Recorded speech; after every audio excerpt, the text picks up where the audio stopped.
So here's the thing, I, like many other people with a mobile phone and way too much time to spend on the toilet, use Reddit. And on Reddit I look at cringy memes, I laugh at the TikTok dances, but I also get financial advice from people who have no business giving financial advice whatsoever. One bit of financial advice I see is never get a family trust, it's just another way for your accountant to make a lot of money off you.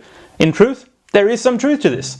Between the setup costs, the annual lodgements, and any business advice that you may not need, you could end up paying a lot of money for no benefit whatsoever. You see, getting a family trust is like buying a Makita table saw. They're expensive, they're really good at what they do in certain circumstances, but your job might actually just be done with a $35 Ozito circular saw. So, out of every 5 people who comes to me asking for a family trust, I typically turn away 3 of them. And that's because they don't want them for the right purposes. So here you have an accountant who's going to give you 2 reasons why a family trust might not be the best thing for you.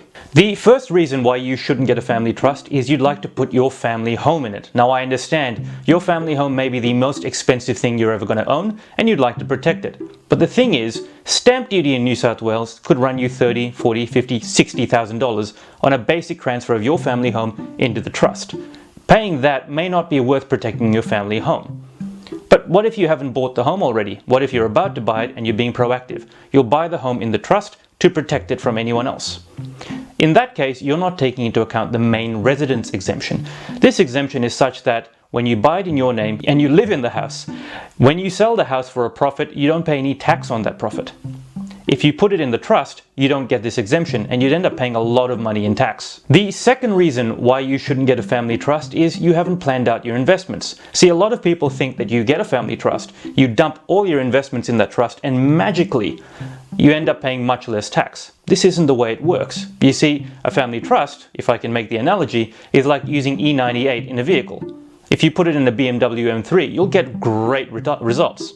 If you put it in a 1996 Suzuki Swift, you might as well be pissing in the tank. So you need to consider what you're going to invest in, how long you're going to hold it for, how much money you're planning to make, and the timings of these flows. For example, if you're buying an investment property in New South Wales that's worth less than $500,000, you won't pay any land tax on it if you buy it in your personal name. That's because it's under the land tax threshold.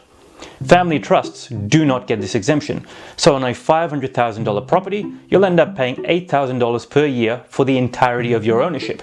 Now, if you're holding it for a couple of years, maybe it's worth having it in the trust because you'll save money on other taxes. But if you're holding it in the long term, $8,000 per year will add up.